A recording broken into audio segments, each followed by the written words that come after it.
Hi, friends. So I got an email. I responded personally to this person, but I know she's not alone. I am 100% sure, and that was what I opened the email with, that there are so many people who feel exactly the same way that she does that I thought I would make a video and tell you all what I said to her. So what she said is, I really want to begin to take care of myself. I really want to start down a path with some kind of, I feel so disconnected from myself. I'm not taking good care of myself. I really want to start, but I am so afraid to start. I'm so afraid to try something else because I have started so many things and none of them ever worked. I never stick with anything. I'm so afraid I won't actually do it. And like I said, I assured her first that she is not alone. I sometimes talk about us all having these closets full of skeletons of self-help tools or books or equipment or memberships or things that we've tried that we really believed when we tried them that they were going to help and that they were going to be this transformative force in our life, and they weren't. And the weight of that closet holds so many of us back. So I want to first give you this grace that you are not alone. We don't have the data for things like books or online programs that people purchase. There's just projections about that. But gym memberships, and this is where we do have some data. There are surveys and polls and stuff like that that we can draw from. And we know that as many as 65% of people who have a gym membership don't use it at all. And it's 80% that use it less than one time per week. So I want you to hear that. Like, you're not the only one who is struggling with this. And so often, the message that's communicated to you from people in the health and wellness space is that you just need more discipline, you just need to work harder. And the responsibility for what we call compliance or sticking with something is put entirely upon you, the student, the user, the consumer, whatever. And I just decided when I started first my physical brick and mortar studio, and then always since I've been online, I have been just really wanting to say, I have a responsibility. I need to figure out what I can do that will help you actually use the tools and resources and systems and programs that I create. I don't want to just leave you on your own. So I have been studying this. I've been teaching for 19 years. I've been studying this and what helps people the whole time. So I want to tell you, you don't have to work with me. All of this stuff is stuff you can look for. I want to make you a more discerning goal setter and consumer of self-care products. Here's what you need to look for. Number one, do you have support? Listen, I grew up in a way that was really prided, elevated independence and ability to do things on your own and figure out things on your own. And one of the biggest things that I have given myself that has led to true transformation is the awareness that it's not up to me and that I need to surround myself with people and tools and resources that I can turn to when I hit the inevitable resistance. If you hit resistance, it's not that you're doing it wrong. It's that you're normal. You're very normal. I work so hard with my students to normalize asking for help, to normalize saying, you know what? I didn't do anything that I planned to do this week. I'm not sure why. I don't know why it was so hard for me. I don't know why I chose social media over taking care of myself, but I did. Can you help me figure that out? I normalize that for them because everybody needs that. I sometimes say, and I think this is fundamentally true, that healing and growth and transformation happen in the context of relationship. If you are choosing a self-care system or program or new book or new tool to use, ask yourself, what is the relationship that is going to be formed so that I can actually get the help that I need? It might be with the creator of the program. I know a lot of times people say, oh, well, this is a live class with these people. But what I want you to be asking is, do they know me? Can I be vulnerable with them? Do I know them and see them as vulnerable? And it might not be with the person who created the content. You might find that in an accountability relationship or something else along those lines. But please, please, please don't set a goal or don't try to do a new self-care thing. Don't say, I'm going to do these YouTube videos this many times a week. Don't do any of that if you don't know who you will ask for help from when the going gets hard, who you will say, wow, I didn't do that. I wonder what I'm saying to myself that's getting in the way.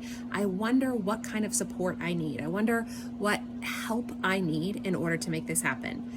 If you're starting a new self-care routine, and I encourage you, please don't give up just because it's been hard in the past. What is the relationship that you are going to turn to support you in that? Number 2, the second thing that's super important is, are you setting a goal that's reasonable? So often we focus on what the end goal of self-care is, and I'll just pick exercise because I'm a movement teacher, but I also am a mindset person, so you could apply this to meditation, to journaling, to drinking however many glasses of water a day you want to getting however many hours of sleep every night that you want to. We often look at what we want the goal to be. So if you're saying, well, I want to get to the point where I am reducing my sedentary time, I always say it's not just about setting a goal for exercise. It's also about reducing your sedentary time by finding ways that you can do sedentary activities in a more dynamic way. But say you're going to say, reduce my sedentary time and up my formal movement. I want to do this much walking every week. I want to be on my yoga mat for this much time, and I want to take this many computer breaks throughout my day.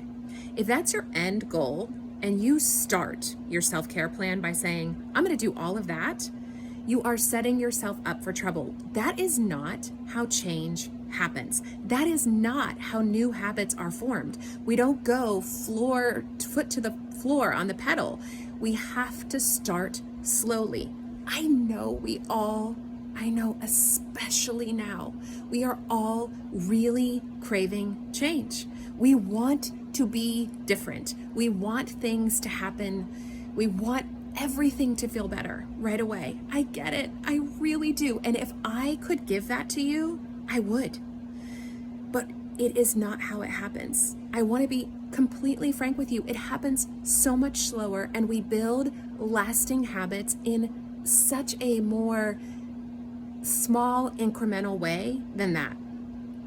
It's just how it happens. I don't want you to get another habit that isn't sticky. I don't want you to start another thing that just put something else in your closet of things that you haven't done, that you tried that didn't work. I'd rather just give you the truth. The truth is, you have to start smaller.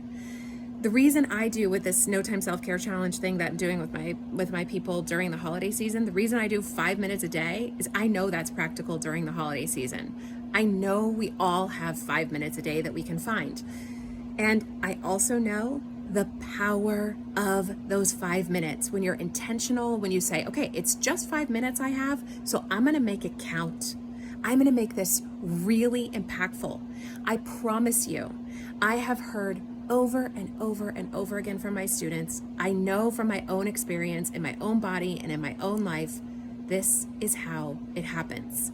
You have to reject I have to go do all the things all at once. You don't, and trying to will ensure you do nothing. Okay, so you need support. You need to do small incremental goals that are actually reasonable and possible. The last thing, take a deep breath. You need to let yourself off the hook when you don't do it. When you say, I'm afraid I won't stick with this, what you're playing into is the belief that you have to do it perfectly. Let's just take this example that I'm giving with do 5 minutes a day. I know I'm asking my coaching and challenge program members to do 5 minutes a day from now through the end of the year. You know what? There's going to be days they don't do it. And I fully accept and normalize that fact. There will be times they don't stick with it. Guess what? Every day they do is valuable. And if there is a day where you miss your 5 minutes, you just get back on. The next day, you don't try to go back and catch up. This isn't algebra. You don't have to do every previous lesson. You just begin again. I am already working on content for my coaching and challenge program members for next year for 2021. And I'm going to give you all and them, because they're probably going to watch this too, a little preview of one of the intentions that I have coming up for them in our Thrive Challenge that we're going to do in January. And that is beginning again is a superpower. Your choice to begin again is a superpower. I promise you, if you are willing to get back up, and you probably need support and you probably need reasonable goals to do that, but if you are willing to say, I need to just get back up again, can I have help doing that? It is so normal to need to begin again. It's abnormal to not. Perfection is not reality. So whatever self-care goals you set, with the support that you need to set them, remind yourself, I'm going to have days where I miss. I'm going to not do this perfectly, and I'm going to begin again when I don't. I promise you that change is possible. I promise you that you can learn to take care of yourself in a way that not just helps you, because you know I'm not about self-care that's just like making you feel good and you just feel so happy all the time. No, I'm about self-care that helps you to know your next right steps, empowers you in your life to take action. I want to live in a world where people are taking care of themselves in such a way that they have clear, precise awareness about what their action is to help make the world a better place, whether that's in their family, in their job, in their communities, whatever it is. Self-care that empowers you to be the you and to bring the you that only you can do. We need you. You have important work to do. It starts with self-care. No matter what skeletons you have in your closet, no matter how many things you've tried in the past, I promise if you become a discerning goal setter, if you become a discerning consumer of self-care, where you say, does this offer me support? Like, not just, oh, they're live and I watch them live. No. Do they know me? Can I ask them for help? Will they help me overcome the inevitable resistance I face on this path? Number one. Number two, is there a way for me to do this in small incremental steps? Do I have clarity about the small ways that I can slowly begin to build new self-care habits, routines, and rituals? And number three, I will choose to begin again. Your choice to begin again is a superpower. You can do this. If you want my help, you know, No Time Self-Care Challenge, healthymoving.com/no time challenge. You don't have to do it with me though. This is what you need. I build my programs with this stuff because I've been doing this for a while. I've been around. I know what works. I'd love to work with you. I would love to build a relationship with you, show you small incremental steps, and help you begin again. If you want to work with me, if I'm the right person, if you feel like I'm the right person to help you, healthymoving.com/no time challenge. All the information is there. It's 5 minutes a day, every day through the end of the year. You'll need to begin again. I'll be there to help you. You'll join an amazing community of women who are committed to this exact kind of self-care that helps us grow and also gives us comfort. All the information is there. Registration for that closes tomorrow on Monday, depending on when you're watching this. So if you want to do that, check it out. I would love to work with you, but do pay attention to all of these things. You can do this. You can take good care of yourself, I promise.